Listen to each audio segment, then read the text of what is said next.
Ryan, it's been a while since we talked. And in that time, we both saw the latest entry in a film that has been controversial and anything but subtle. Would you agree? Yeah. I mean, I don't know that controversy. I guess. Sort of.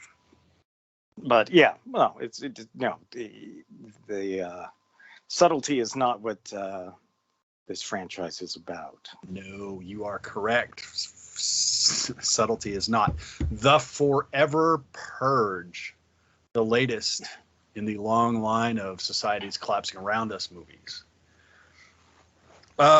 This one apparently takes place after the last one, after which the new founding fathers of America were voted out of office, and the purge was mothballed. And in an undisclosed period of time passes, and the new founding fathers of America are voted back into power. And the purge is reinstituted. So this is the first purge post end of purge, post purge times. And if you followed all that, good for you. And things go horribly wrong, as one would expect a mass violence event to go badly. Yes. Yeah. So, again, subtlety, not huge here. Not huge here at all. And we eschew traditionally talking about politics as politics on this podcast. But that being said, you can't help but talk about politics if you're going to talk about the purge. It is, I love the fact that I watch and consume all kinds of media, of the news variety. And so I'm fluent, I think, or at least passively conversant in all of the vernaculars and whatnot of all the various and sundry sides. So if I was going to figure out the worst possible media take on the Forever Purge, from the right, I guess this would be called every liberal's worst fears about the right demonstrated for the entire world to see. And if I was going to sum up this movie for the left, I would say that this is the worst of the right come to be displayed for all the world to see. Now, whether you agree with either of those, which are basically the same point of view, is up to you. I don't know where I know where you, Ryan, fall on the political spectrum. Where do you fall on this film? Well, I mean, I think that I think the right would actually react slightly different, in the sense that I would think they say that's not us at all.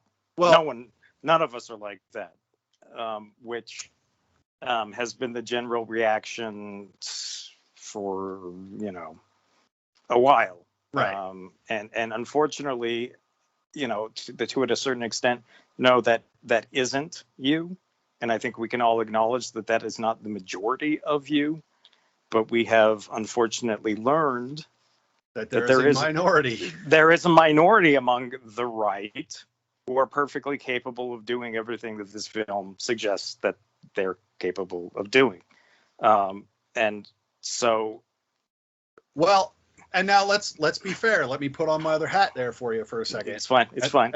And let's say no. Let's hold on, because in the Forever Purge, it is the poor, quote unquote, poor, downtrodden, blah blah blah. So it's one it's could make the different argument that this is Antifa, Occupy, fighting back against against the people that had been running the purge. Except for they're all white. Sure.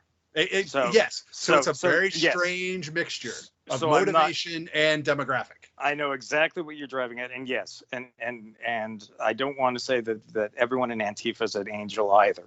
That's not. Yeah, that's. I mean, that's not what I'm saying. I'm closer to the old Occupy movement on this. Anyway, yeah. Well, yes. So, but yes, I mean but there is. I mean, racism and race is a huge part of this one. Oh, and my goodness. And then they do throw in this kind of the sidebar of,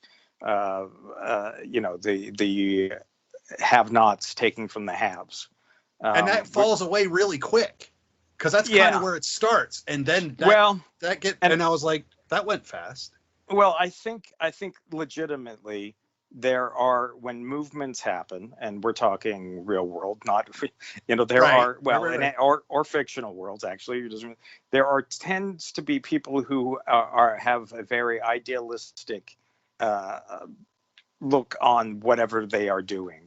And I think that it's a far easier for people to get behind the poor should be respected than it is that the America needs to be purged of anyone who isn't white. Right. And let me go back to my literature training and tell you that's a Marxist presentation. So yeah, but no, I get where you're at. So there are some, but quite often what we think a movement is not really what the movement is. By often, you mean almost always. So at least in the sense that, as you put it, the power class struggle kind of slips away very quickly because it was never really about that. Right. It was to a certain degree, how do you sell this to people who are probably uncomfortable with being labeled completely racist? And that is that they explain that through Will Patton's character. Yes. Before he is unceremoniously removed from the cast. I love Will Patton, by the way. Yeah, he's one of my favorite bad guys. There are some interesting things going on here, but I before anyone thinks that it's very intellectual, I would argue that it's not, it's not like a really smart movie. No. It's again subtlety. Not the watchword of the Purge franchise. Based in, I would say based there, and this is actually probably how I feel about the whole Purge series in general. There's some really interesting ideas in there, but I don't know that they often get to them, or get to them in a way that feels, they're just not very satisfying movies.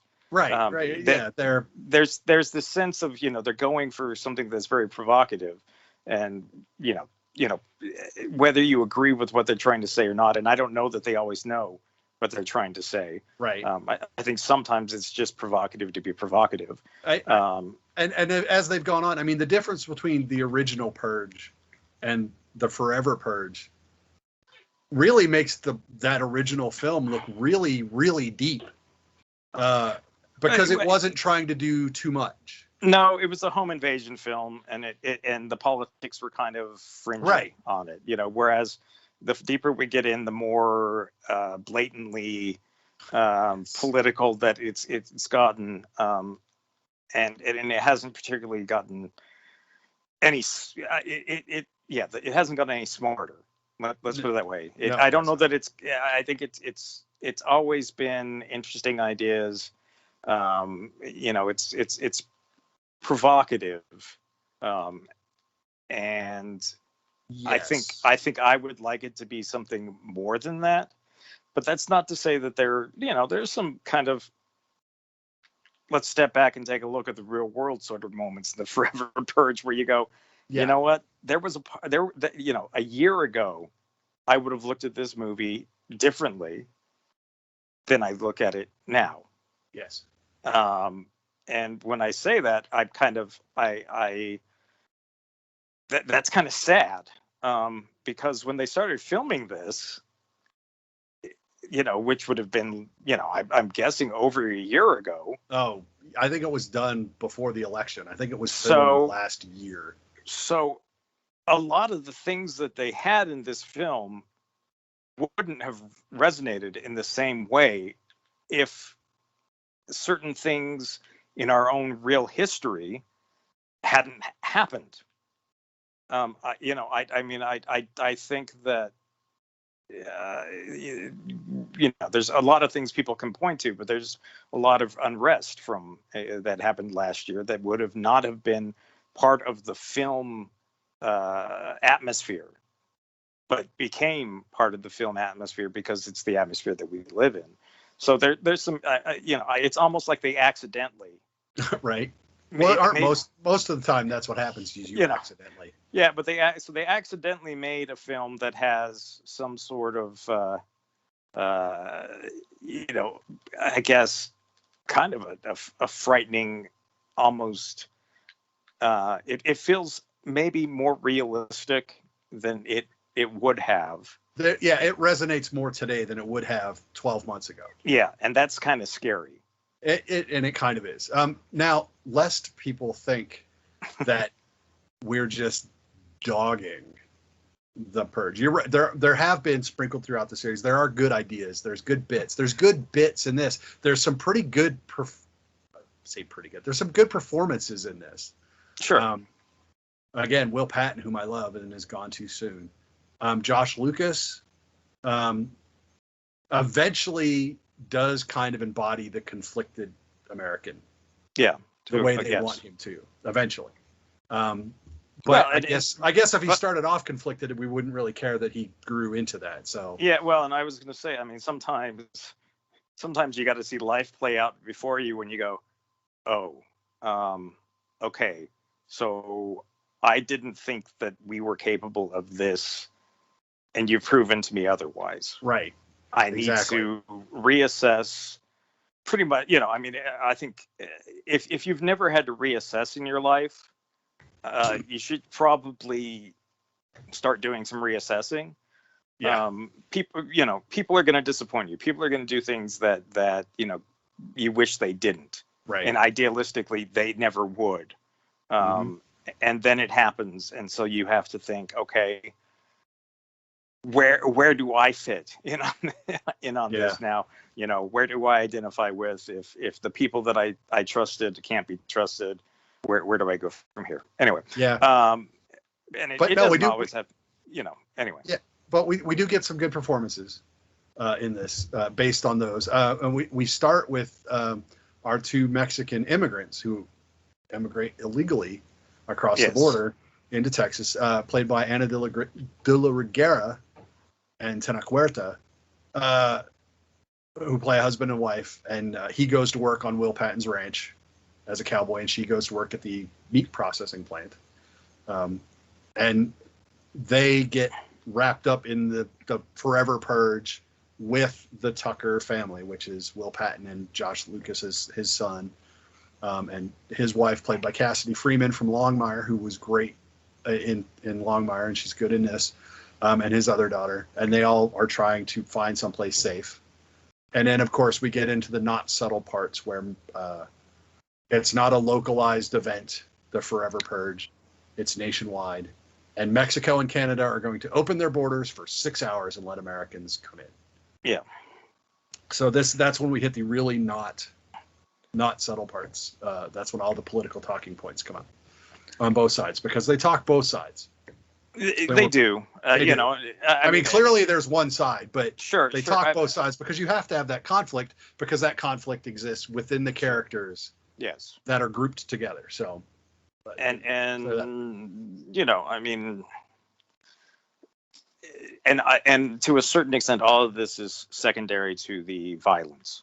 Right. And then, it's almost what's ridiculous is if they'd have throttled back. I mean, I guess they couldn't throttle back the violence because the violence becomes cartoony at a certain point. I mean, and the situations just become they don't become like over the top, Fast and Furious, silly, cartoony. They just become. I mean, you've tried to make your point, and now you're just being. You've become desensitized to what they're doing. They're losing the thread. So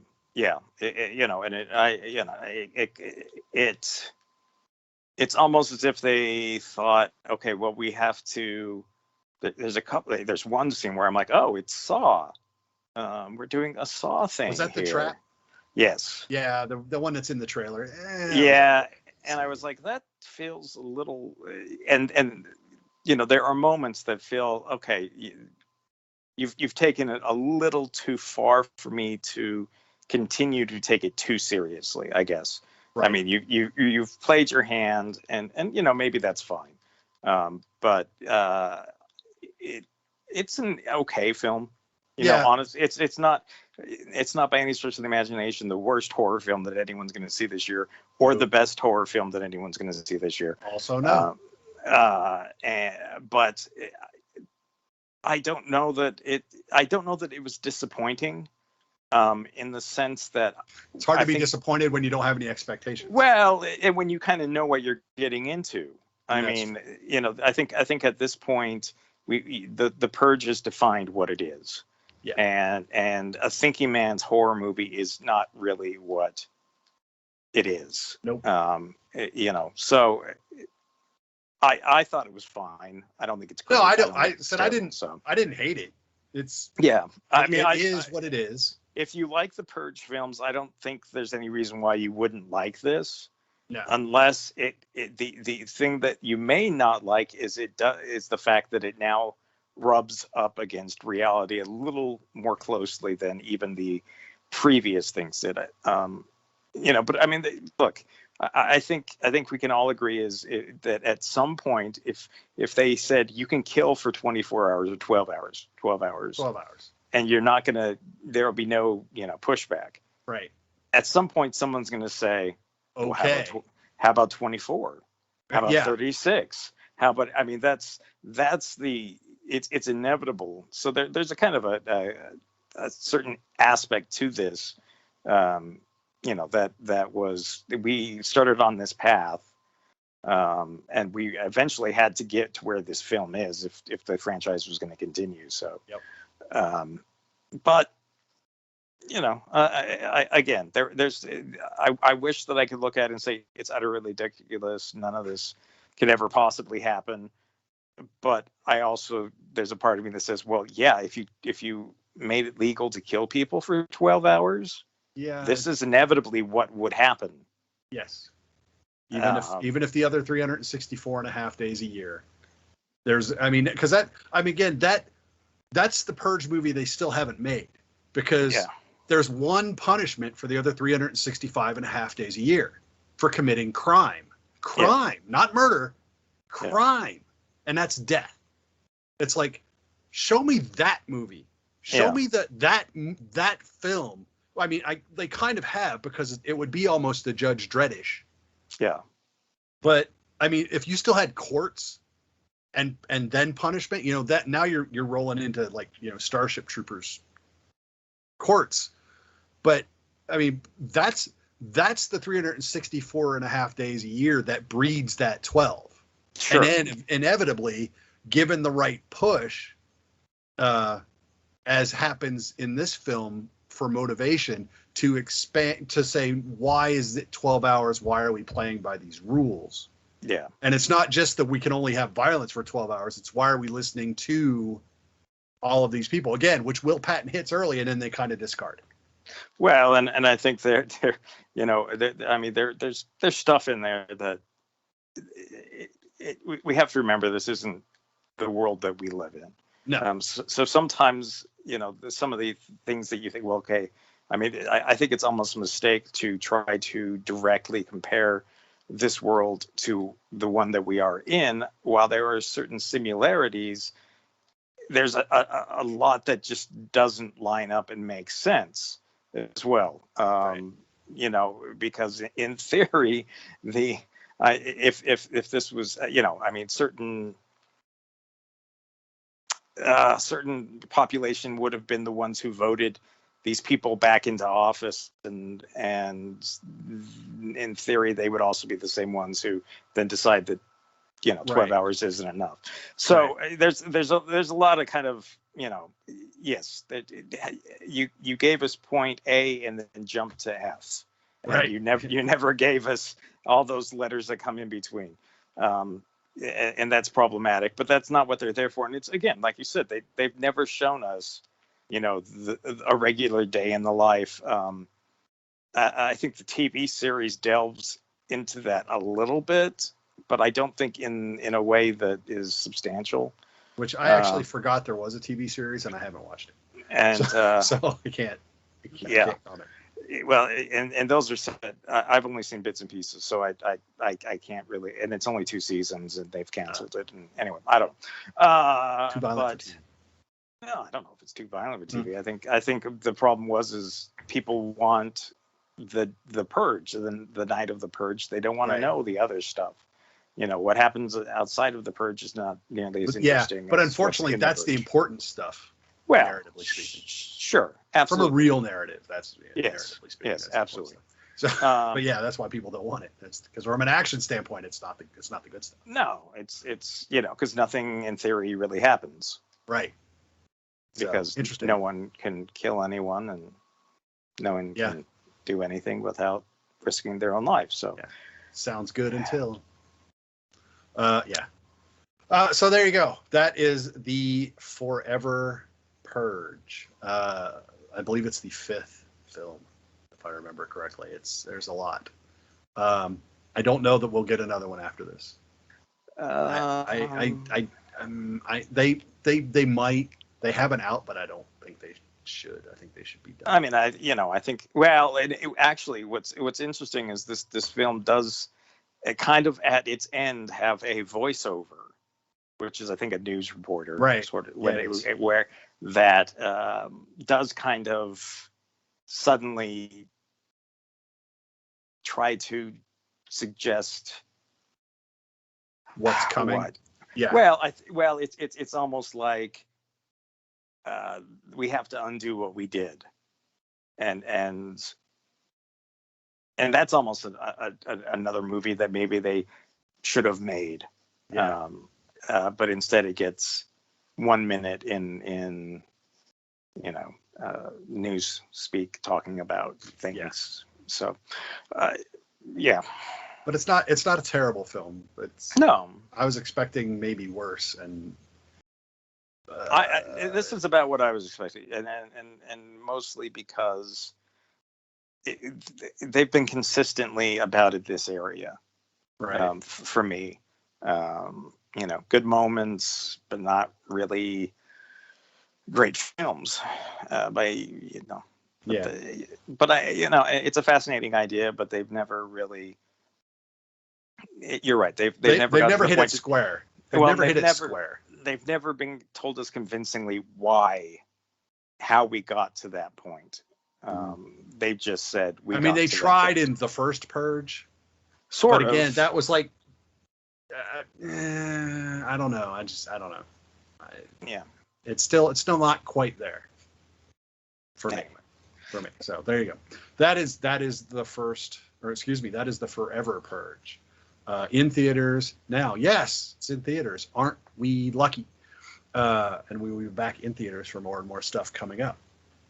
There's one next week that I need to talk to you about after we're done. But until we get back to those, everyone, stay safe. Go see a movie in a theater. Black Widow comes out Thursday night or Friday, depending, when you want to see it. So listen to our review, our very long discussion. And I've about come to terms with it. What, with the film? Yeah. Black Widow. Okay, we'll talk about that here. But until then, take it easy, everyone. Go see a film. Enjoy yourself. Enjoy your summer. Try to stay cool if you're in the heat wave like we are. Right now, there's a tropical depression about to hit Florida, so stay safe if you're down there as it moves up the coast. And until next time, I'm Mark. That's Ryan. Bye, Ryan. See you guys. And we'll talk to y'all later.